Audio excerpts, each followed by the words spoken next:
turakwitabye karamenya gasani, twitabira ingoma y'urukundo, ku izina ry'Imana Data na Mwana na Roho Mutagatifu, amen.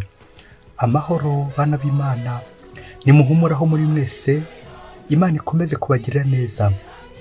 Nyagasani aje kudukiza kuri uyu wa mbere w'icyumweru cya gatanu, tariki 5 Gashyantare 2024, ubwo duhimbaza Mutagatifu Agata, umwari waho w'Imana. Ngaya amasomo ajye gutwegereza Imana. Isomo rya mbere ni ryo mu gitabo cya mbere cy'Abami, umutwe wa 8 umurongo wa 1 kugeza ku wa 7, wa 9 kugeza ku wa 13. Muri iyo minsi umwami Salomoni akoranyiriza iruhande rwe Yeruzalemu abakuru ba Isiraheli, abatwara b'imiryango n'ibikomangoma byo mu mazu y'Abayisiraheli, kugira ngo bazamure ubushyinguro bw'isezerano ry'Uhoraho babuvanye mu murwa wa Dawudi ari wo Siyoni. Abantu bose ba Isiraheli baterana aho umwami Salomoni ari mu munsi mukuru, ubwo hari mu kwezi kwa Etanimu ariko kwa 7. Abakuru ba Isiraheli bamaze guhagera, abahereza bitambo baheka ubushyinguro, bazamura ubushyinguro bw'isezerano ry'Uhoraho n'ibindi bintu byose byeguriwe Imana byo mu ihema. Abahereza bitambo n'Abalevi nibo babizamuraga. Umwami Salomoni n'ikoraniro ryose rya Isiraheli mukikije imbere y'ubushyinguro, batura ibitambo n'amatungo magufi n'amaremare adashobora kubarwa no kurondorwa kubera ubwinshi bwayo. Abahereza bitambo bajyana ubushyinguro bw'isezerano ry'Uhoraho mu mwanya bwagenewe mu cyumba gitagatifu rwose cy'ingoro, ariho hantu heguriwe Imana munsi y'amababa y'abakerubimu. Koko rero abakerubimu bari barambuye amababa yabo hejuru y'ubushyinguro, agatwikira ubushyinguro n'imijishi yabwo. Nta kintu kiri muri ubwo bushyinguro uretse ibisate 2 by'amabuye Musa yashyizemo ari Horebu, igihe Uhoraho yageranaga isezerano n'Abayisiraheli bava mu Misiri. Abahereza bitambo bamaze gusohoka bavuye mu cyumba gitagatifu, igihu cyuzura ingoro y'Uhoraho. Ubwo abahereza bitambo ntibashobora guhagarara mu ngoro y'Uhoraho, yari yuzuyemo ikuzo ry'Uhoraho. Nuko Salomoni aravuga ati, Uhoraho wiyemeje gutura mu gihu kibuditse. Dore nakubakiye inzu ihebuje, aho uzatura iteka ryose. Iryo ni ijambo ry'Imana. Zaburi ni 192. Haguruka Uhoraho, uze mu buruhukiro bwawe. Uhoraho ibuka Dawudi, wibuke isezerano yagiriye nyir'ububasha wa Yakobo ati, ntabwo nzareka ngo amaso yanjye ahumirize ntarabonera Uhoraho ikibanza. Nimuhogi twinjire aho atuye, dupfukame imbere y'umusego w'ibirenge bye. Haguruka Uhoraho, uze mu buruhukiro bwawe, wowe n'ubushyinguro bw'ububasha bwawe. Abahereza bitambo bawe nibambare ubutungane, maze abayoboke bawe bavuze impundu. Girira umugaragu wawe Dawudi, we gutererana umwami w'isigi amavuta. Haguruka Uhoraho, maze uze mu buruhukiro bwawe. Nyagasani Yezu nabane namwe. Amagambo mu Ivanjili ntagatifu yanditswe na Mariko, umutwe wa 6 umurongo 53 kugeza kwa 56. Muri icyo gihe Yezu n'abigishwa be bamaze kwambuka bagera i Genezareti, maze bashyikira ku nkombe. Bakiva mu bwato abantu baramumenya, nuko bazenguruka ako karere kose, maze batangira kumuzanira abarwayi mu ngobyi aho bumvaga yageze hose. Naho Yezu yinjiraga hose, ari mu nsisiro, mu migi no mu midugudu, bashyiraga abarwayi ku kibuga, maze bakamusaba ngo abareke bakore ku ncunda z'umwambaro we. Nuko abamukozeho bose bagakira. Iyo ni Ivanjili ntagatifu. Nuko abamukozeho bose bagakira. Bayoboke b'Imana, nimugire amahoro. Uyu munsi turahimbaza Mutagatifu Agata, umwari waho w'Imana. Ubwo bakomeje kugenda bamutoteza bagira ngo yihakane ubukristo, ati, Agata, nta soni n'ubwo bwiza bwawe, ukihandagaza ngo uri umukristo kandi ubona neza ubukire buguteganyirijwe. Nuko ngo Agata arasubiza ati, kuba umukristo ntuzi ko biruta kure umukiro n'ikuzo by'isi. Amen, amen, amen. Birangira nyine Agata bamweretse inzira ijya mu ijuru. Abayoboke b'Imana, Yezu Kristo akuzwe.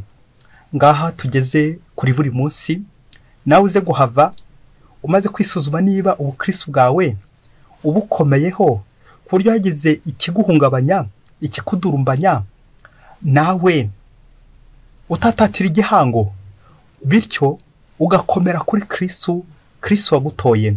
Amasomo munsi araryoshye cyane, ubwo tugiye natwe gukora kuri Yezu. Ninkora kuri Yezu ndakira. Ngiye intego igiye guturanga. Akenshi hari ubwo tudakira. Kubera iki? Kubera ko tutakoze kuri Yezu, cyangwa kubera ko twashatse kumukoraho ariko ntibyakunda. Ninkora kuri Yezu ndakira. Nawe mubyeyi ujye hafi kugira ngo Yezu ujye gutambuka ku muhanda, ku nzira, mu nzu iwawe, mu rugo rwawe, mu mutima wawe, numukoraho nawe ugira ute, nawe ukire. Ninkora kuri Yezu ndakira.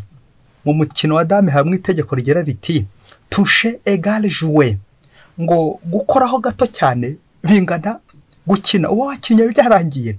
Hari experience mbi dufite, umwana ubona umuriro akumva yashimishwa no kuba yawukoraho kugira ngo ashire amatsiko.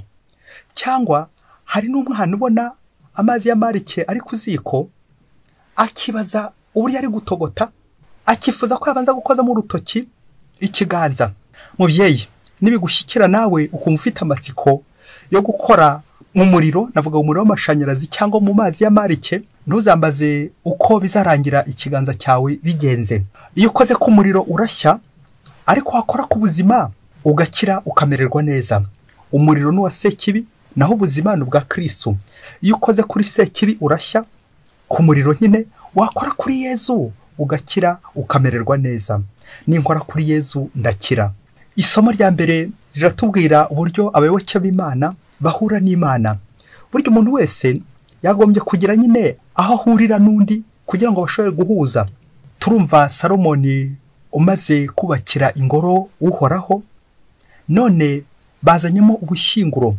Iri somo rero riratwerekeza ku byishimo bya Salomoni umaze kubakira uhoraho ingoro, akishima no kuyinjiramo, bagahuramo n'Imana.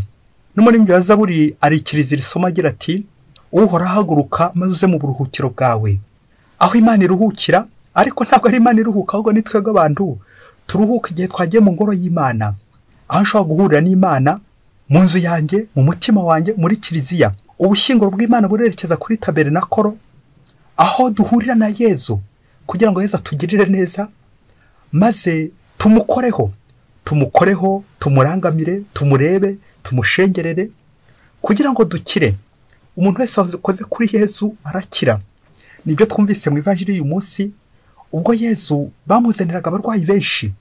Aho anyuraga hose, ari mu ngoro, ari ku nzira, ari ku nkombe, ari mu bwato, ahantu hose yanyuraga, mu nsisiro, mu migi, hose abamukoragaho ngo barakiraga. Bose barwaniraga no gukora ku nshunda z'imyambaro ye kugira ngo bagire bate, kugira ngo bakire.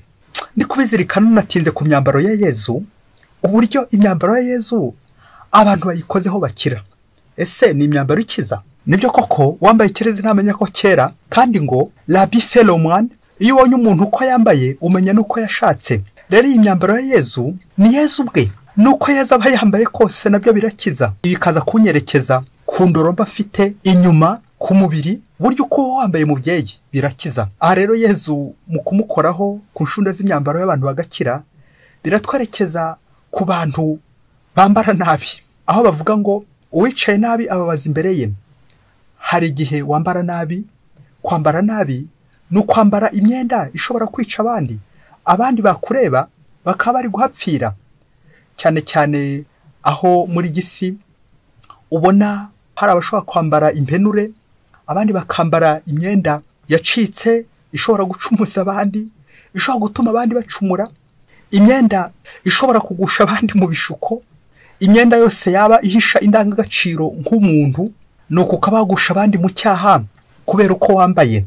Kimwe nuko imyenda nayo iyo yambaye neza, iyo umeze neza, bya bindi by'uko nyine wambaye neza araberwa. Uze kureba nawe niba uko uba wambaye bishobora kugusha abandi cyangwa bishobora kubyutsa abandi bikabakiza. Twibike aka kantu mubyeyi bajya batubwira mu gihe cy'igisibo kwa gatanu mutagatifu ko ikanzu ya Yezu yari idozwe buzima. Bigatwerekeza nanone kuri ivanjiri ko n'imyambaro ya Yezu yarakizaga. Kuyikoraho ubwabyo warakiraga. Rubyiruko rero, babyeyi, inshuti, bavandimwe, ni ukujya twitondera imyambaro yacu, kuko imyambaro yacu ishobora kudukiza kimwe n'uko yatwica, ikaba yakwica abandi cyangwa igakiza abandi. Na Yezu nawe abamukoragaho bose, abakoraga ku nshunda z'imyambaro ye barakiraga. Akantu wakumvise mubyeyi, uyu mwambaro ariko ntabwo twerekeza gusa kuri iyi myambaro yigaragara inyuma, ahubwo uyu mwambaro nuwerekeza ku mwambaro w'abatisimu, umwambaro w'ubutungane, wa mwambaro uza kugeza mu ijuru. Nawe uze kureba ukora umwitozo, niba umwambaro wambaye ushaka kuza kugeza mu ijuru ugatuma ukora ku ijuru, cyangwa niba ari umwambaro watuma ukora ku muriro ukaba washya, aho kugira ngo urokoke ukire maze ubeho. Ese umwambaro uba wambaye utuma ukora mu muriro cyangwa utuma ukora ku buzima? Ubuzima nta handi ni ijuru. Hari uburyo bubiri bwo guhura na Yezu, kontakite, uburyo bubiri Yezu akizamo abantu. Uburyo bwa mbere ni amagambo. Yezu ashobora kubwira ijambo, ijambo avuze rigahita rigukiza, ushobora kuryumvira mu mutima, ushobora no kumva ijambo ry'Imana ugahita ukira, ijambo ry'Imana rya buri munsi. Uburyo bwa kabiri Yezu akoresha kugira ngo akize abantu babandi bari ku bibuga ni ukumukoraho, rotushe. Yezu wamukoraho ugakora ku myambaro ye ugahita ukira. Iyo ni kontakite nyine ugererana na Yezu. Ubwo buryo bubiri bwa kontakite na Yezu nawe uze kureba ubujya bukubaho, bukunze gukubaho, cyangwa ubujya ukoresha cyangwa ubwo Yezu akoresha kugira ngo nawe ukoreho cyangwa nawe umukoreho. Iyo nkoze kuri Yezu ndakira. Hanyuma uze kongera kureba niba ntaho wahambutse kuri Yezu cyangwa wibohoye kuri Yezu, kuko iyo wibohoye kuri Yezu ntabwo nyine connection itambuka neza, ntabwo mwongera kuzurana, ntabwo mwongera kumvikana, ahubwo aho guhuza murahuzagurika. Reba niba utari guhuzagurika imbere ya Yezu, reba niba ugihuza na Yezu. Umunsi umwe hirya kure cyane muri Afurika, ngo umugabo w'umukire ngo agiye kugura imodoka nziza cyane y'agatangaza azajya agenderamo akajya gutembera. Umunsi wa mbere agiye kuyihagurutsa kugira ngo ajye gutembera, nuko aragenda n'imisozi, nuko ari mu nzira agiye kumva mva ya modoka irazimye, ndiyongera kugenda. Wa mugabo kubera ko yari umuntu wihagazeho muri ako karere, arareba hirya areba hino, afata icyemezo cy'uko nta mukanishi wo muri ako gace wamukorera ku modoka, hato ataza kwisuzugura cyangwa kwisuzuguza nawe ubwe. Ubwo afata ingamba y'uko agiye guhamagara umukanishi wo mu gihugu cya kure akaba ari umusuzumira imodoka kuko ari nshyashya. Hagati aho ariko akomeza gutekereza ibintu bibiri, hato abantu bataza kumucisha mu ijisho cyangwa ngo bamunyege, nuko atumiza esanse kuko yakekaga ko imodoka yashizemo esanse. Nuko yongera arayuzuza, avoma n'indi nyinshi cyane arunda mu modoka, hato hataza kujya umucisha mu ijisho ko ari esanse yari yabuze. Noneho arangije kugira ngo nanone bataza kumucisha mu ijisho, atumiza abana bwa ngo moteri nshyashya kuko yakekaga ko imodoka ishobora kuba igize ikibazo cya moteri, kugira ngo nanone batamucisha mu ijisho. Ibyo bintu byose ko ari bishya bimaze kugera aho ngaho, urumva ntiyikozaga abakanisho muri ako karere, haza kuza nyine undi mukanishi ukomeye cyane uturutse kure, uturutse mu mahanga, abaruza gukora iyo modoka. Yemeye kumurihira itike y'indege kugira ngo aze agira ate amukorera iyo modoka. Nuko wa mukanishi nyuma y'uko avuye mu ndege araza agera hafi ya modoka aho yapfiriye. Ahageze arayifungura, amaze kuyifungura kamwanya gato nk'amasegonda 2 gusa yongera arayifunga. Nyiri modoka ari gukomeza mureba ariko yatunguwe, yishimye cyane. Nuko agiye kuyatsa ya modoka iraka iragenda. Wa muyobozi arishima cyane ariko aratangara, yibaza ibimubayeho, yibaza ibibaye uburyo ya modoka ihise igenda ako kanya. Nuko wa mukanisha aramubwira ati, iyi modoka udusinga twari twahambutse tuzirika bateri, udusinga twari tuziritse bateri twari twahambutse, insinga zari zahambutse kuri borne. Rero icyo nkoze nazihuje gusa mu masegonda 2, none imodoka yawe iragenda. Wa mugabo n'ikimwaro cyinshi akomeza kwihagaraho, birumvikana yahembye uyu mukanishi ibifaranga byinshi, dore ko agombaga nyine kongera kumutegera indege imusubizayo ndetse no kumuha igihembo yakoreye cy'umunsi yakoreye ibifaranga byinshi. Nawe urabyumva. Nyuma rero wa mukanisha amaze kugenda, wa mugabo agwa mu gahinda gakomeye cyane, akababaro, uburyo kare kose atafunguye iyo modoka ye ngo arebe uburyo za nsinga zatandukanye. Bakristo bavandimwe, Yezu Kristo akuzwe. Utabusya guhita ubumera ngo kuko abenshi tuzajya duhomba, tugahomboka cyangwa tugahombana. Kubera iki? Kubera guhinyuza, kubera kwiyemera, kubera kwanga kuva kwizima, kubera gutsimbarara. Ngo kuko twageranye ubuzima bw'umukristo n'iyi modoka, igihe cyose hari udusinga twahambutse tuguhuza na Yezu, nawe icyo gihe ntabwo uzongera kugenda. Iyo wari uzi gufatanya utwo dusinga wakamerewe neza. Ubwo twabigereranya n'isengesho riduhuza n'Imana, igihe cyose utagisenga nawe uhambuka kuri Yezu, imodoka ntiyongera kugenda, umutima wawe urabiha, ubuzima bukabiha, ugatumiza abakanishi n'abakanishi, nari ngiye kuvuga abapfumu n'abandi bose bakurya amafaranga y'ubusa, kandi waburaga ikintu kimwe, simple chose, guhuza utwo dusinga. Ngo kuko ubuzima bwacu natwe ntabwo ushobora kugenda neza igihe tudahura n'Imana. Yari udusinga twakoranyeho circuit, cyangwa igihe hari udusinga twacitse, twatonze umugese, bikaza kurangira twarahambutse. Nawe uze kureba ubuzima bwawe nawe utarihambuye kuri Yezu, bityo kubihirwa kwawe, imibabaro yawe ikabiterwa no kutagikora kuri Yezu. Umukristo wese utagikora kuri Yezu aba yarahambutse, ntabwo ashobora kugenda neza, arapfapfana, agahagarara mu muhanda, isoni n'ikimwaro akaba aribyo bimutunze, kuko atagihura na Yezu. Umuntu wese utagihura na Yezu, amaherezo ubuzima bwe buba ari ubw'isoni gusa, gukorwa n'isoni. Tekereza nawe utumije abantu bakure impande n'impande, kandi uri kumwe na Yezu. Ndifuza gusoreza ku myanya 5 y'iryumviro buri wese agira. Ya myanya idufasha kuba twahura na bagenzi bacu. Amatwi adufasha kumva abavuze, ururimi rudufasha kumva urukarahango, amazuru adufasha kumva impumuro, amaso adufasha kubona, ndetse n'uruhu rudufasha kumva udukozeho, lo toucher. Nukora kuri mugenzi wawe azuva ko umukozeho, maze amenye icyo umubwiye. Abi Nazareti niyo bakoraga kuri Yezu, bagakoresha iyo myanya 5 y'ibyumviro. Ariko twebwe aho bigeze, ntabwo ari iyo myanya 5 tugikoresha kugira ngo dukore kuri Yezu muri iki gihe turimo. Ahubwo hari undi mwanya wa 6, 6e sens, bawita intuition. Mu mutima, ijwi ry'imbere, aho nyine wumva Yezu avuze ugahita umenya icyo akubwiye, nuko ukagikurikiza. Ninkora kuri Yezu ndakira.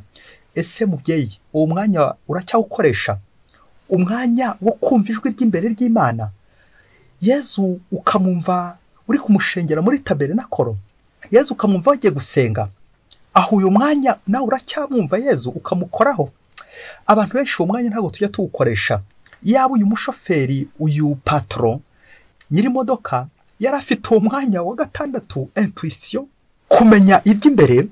Ntabwo ari kuzatumiza uriya mukanishi ugiye kumubaraho amafaranga uturutse hirya kure. Yari kuba yaribwirije nyine ntajya gusuzugura abo muri ako gace. Ntabwo ari guhomba birenze ibi ngibi. Umurengo uramwishe, bigeze naho yongeye kugura ibindi byuma bishyashya. Kubera iki? Umurengwe no gutumva ijwi ry'imbere. Il n'est pas connecté à Jésus. Ntabwo ahura na Yezu, ijwi ry'imbere ntabwo rimugeraho.